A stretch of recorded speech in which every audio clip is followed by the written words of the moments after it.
Polaris, por H.P. Lovecraft. El resplandor de la estrella polar penetra por la ventana norte de mi cámara. Allí brilla durante todas las horas espantosas de negrura, y durante el otoño, cuando los vientos del norte gimen y maldicen, y los árboles del pantano, con las hojas rojizas, susurran cosas en las primeras horas de la madrugada, bajo una luna menguante y cornuda, me siento junto a la ventana y contemplo esa estrella.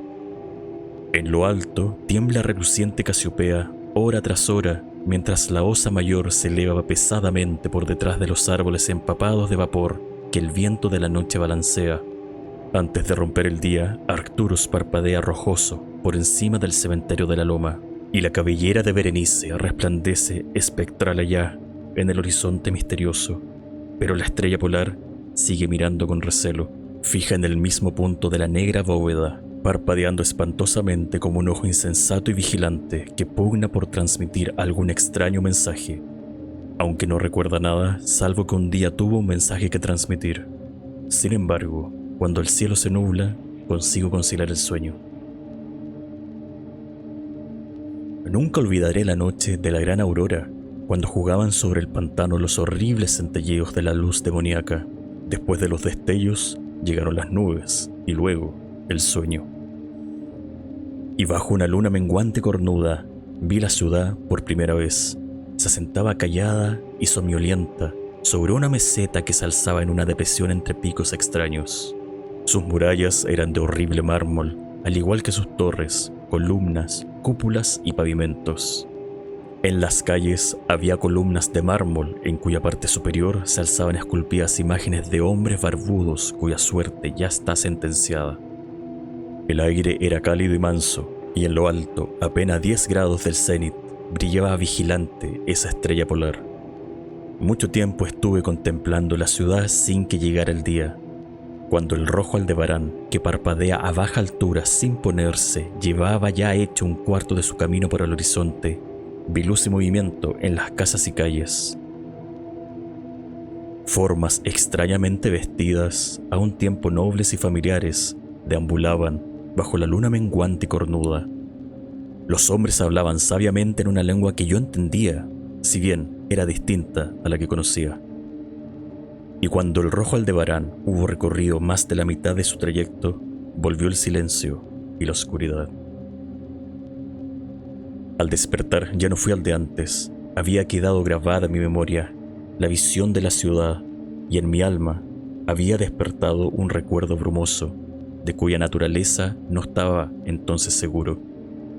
Después, en las noches de cielo nublado en que podía dormir, vi con frecuencia la ciudad, unas veces bajo los rayos cálidos y dorados del sol que nunca se ponía y giraba alrededor del horizonte, y en las noches claras la estrella polar miraba de soslayo como no lo había hecho nunca. Gradualmente empecé a preguntarme cuál podía ser mi sitio en aquella ciudad de la extraña meseta entre extraños picos. Contento al principio de contemplar el paisaje como una presencia incorpórea que todo lo observaba, deseé luego definir mi relación con ella y hablar con los hombres cuya suerte ya está sentenciada, que a diario discutían en las plazas. Me dije a mí mismo, esto no es un sueño. ¿Por qué medio puedo probar que es más real esa otra vida de las casas de piedra y ladrillo al sur del siniestro pantano y del cementerio de la loma, donde cada noche la estrella polar atisba furtiva por mi ventana? Una noche, mientras escuchaba el discurso en la gran plaza de numerosas estatuas, experimenté un cambio y noté al fin tenía forma corporal, pero no era un extraño en las calles de Olazoe, la ciudad de la meseta de Sarkia, situada entre los picos de Noton y Cadifonec. Era mi amigo Alos quien hablaba, y su discurso era grato a mi alma, ya que era el discurso del hombre sincero y del patriota. Esa noche tuve noticia de la caída de Daikos y del avance de los Inutos, demonios achaparrados, amarillos y horribles que hace 5 años habían surgido del desconocido occidente para asolar los confines de nuestro reino y sitiar muchas de nuestras ciudades. Una vez tomadas las plazas fortificadas al pie de la montaña, su camino quedaba ahora expedito hacia la meseta, a menos que cada ciudadano resistiese con la fuerza de 10 hombres, pues las rechonchas criaturas eran poderosas en las artes de la guerra y no conocían aquellos escrúpulos de honor que impedían a nuestros hombres altos y de ojos grises habitantes de Lomar, emprender una conquista despiadada. Mi amigo Alos mandaba todas las fuerzas de la meseta y en él se cifraba la última esperanza de nuestro país.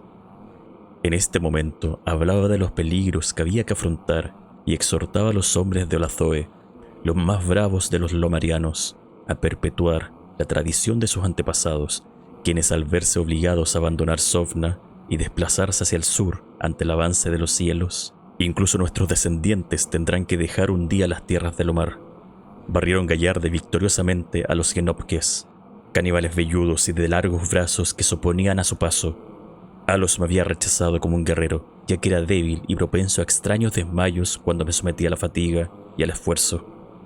Pero mis ojos eran los más agudos de la ciudad, a pesar de las largas horas que yo dedicaba cada día al estudio de los manuscritos pinacóticos y del saber de los padres esbanarianos, de modo que mi amigo, no queriendo condenarme a la inanición, me concedió el penúltimo deber en importancia.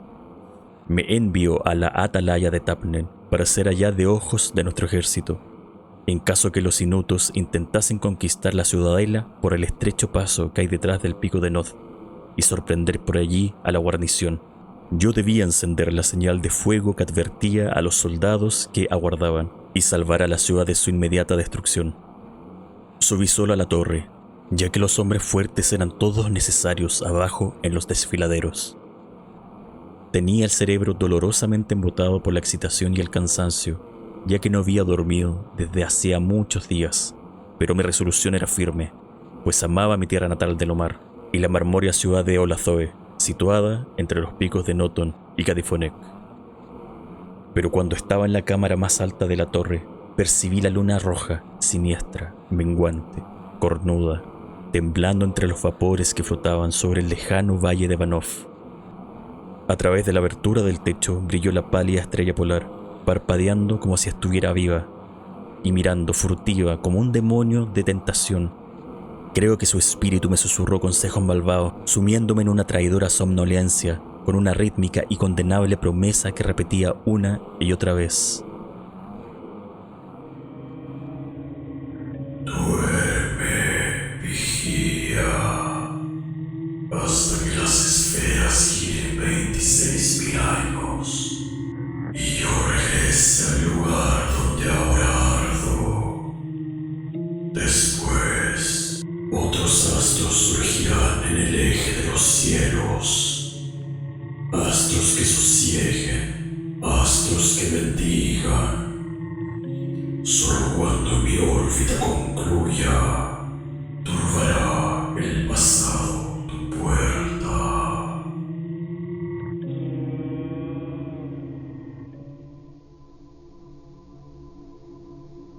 En vano traté de vencer mi somnolencia, intentando relacionar estas extrañas palabras con alguno de los saberes celestes que yo había aprendido en los manuscritos pinacóticos. Mi cabeza, pesada y vacilante, se dobló sobre mi pecho, y cuando volví a mirar, fue en un sueño, y la estrella polar sonreía burlonamente a través de la ventana, por encima de los horribles y agitados árboles de un pantano soñado. Y aún continuó soñando. En mi vergüenza y desesperación, grito a veces frenéticamente, suplicando a las criaturas soñadas de mi alrededor que me despierten. No vaya a ser que los inutos suban furtivamente por detrás del pico de Noton y tomen la ciudadela por sorpresa. Pero estas criaturas son demonios, se ríen de mí y me dicen que no sueño. Se burlan mientras duermo. Entre tanto, puede que los enemigos achaparrados y amarillos se estén acercando a nosotros con sigilo. He faltado a mi deber y he traicionado a la marmórea ciudad de Olazoe. He sido desleal a Alos, mi amigo y capitán. Sin embargo, estas sombras de mis sueños se burlan de mí.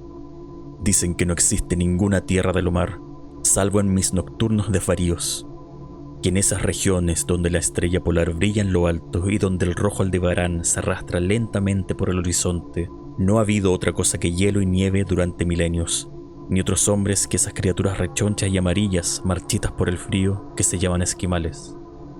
Y mientras escribo mi culpable agonía, frenético por salvar a la ciudad cuyo peligro aumenta en cada instante, y lucho en vano por liberarme de esa pesadilla en la que parece que estoy en una casa de piedras y ladrillos, al sur de un siniestro pantano y un cementerio en lo alto de la loma, La estrella polar, perversa, monstruosa, mora desde la negra bóveda y parpadea horriblemente como un ojo insensato que pugna por transmitir algún mensaje, aunque no recuerda nada, salvo que un día tuvo un mensaje que transmitir.